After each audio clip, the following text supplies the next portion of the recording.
Hi friends, జనవరి 6 నుంచి Amazon pay app ద్వారా fixed డిపాజిట్లో ఇన్వెస్ట్ చేసుకోవచ్చు అని చెప్పేసి వాళ్ళు స్టార్ట్ చేశారు. అలాగే అప్ టు 8% వరకు రిటర్న్స్ ఇందులో ఆఫర్ చేస్తున్నారు వాళ్ళు. సో 8% ఎఫ్డీలో అంటే డెఫినెట్గా ఎక్సైట్ అవ్వచ్చు. కానీ ఇందులో ఇన్వెస్ట్ చేసే ముందు మనకి 3 ఇంపార్టెంట్ పాయింట్స్ తెలుసుకోవాలి. సో ఫస్ట్ పాయింట్ ఏంటి అంటే, ఈ అమెజాన్ వాళ్ళు ఒక థర్డ్ పార్టీ అంటే అప్స్వింగ్ ఫైనాన్షియల్ టెక్నాలజీస్ అనే ప్రైవేట్ లిమిటెడ్ కంపెనీతో టైఅప్ అయ్యారు. ఆ థర్డ్ పార్టీ కంపెనీ అనేది వేరే స్మాల్ ఫైనాన్స్ బ్యాంక్స్ అంటే సపోజ్ సర్వోదయ బ్యాంక్, అలాగే శివాలిక్ బ్యాంక్, అలాగే వేరే ఎన్బిఎఫ్సిస్ అంటే బజాజ్ ఫైనాన్స్, అలాగే శ్రీరామ్ ఫైనాన్స్ వాళ్ళతో టైఅప్ అయ్యారు. అంటే మనం ఇన్వెస్ట్ చేసే అమౌంట్ డైరెక్ట్గా ఇన్వెస్ట్ చేయట్లేదు. అమెజాన్ అనేది ఒక ప్లాట్ఫామ్ ప్రొవైడ్ చేస్తుంది. డైరెక్ట్గా ఆ బ్యాంక్స్, స్మాల్ ఫైనాన్స్, అలాగే ఎన్బిఎఫ్సిస్తో టైఅప్ అయ్యి ఒక ప్లాట్ఫామ్ ప్రొవైడ్ చేస్తుంది.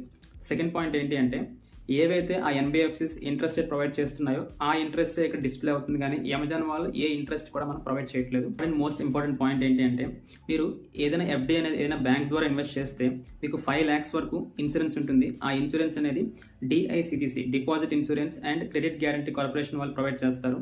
కానీ ఎన్బిఎఫ్సి ఎఫ్డీ ద్వారా ఇన్వెస్ట్ చేస్తే మీకు అటువంటి ఇన్సూరెన్స్ అనేది ఏమీ ఉండదు. ఇది చాలా మేజర్ డ్రాబ్యాక్ అని చెప్పొచ్చు.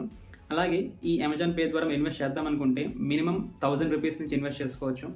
జనరల్గా ఎఫ్డీ అంటేనే చాలా సేఫ్ అని ఇన్వెస్ట్ చేస్తాము, కానీ ఇందులో చాలా రిస్క్స్ ఉన్నాయి.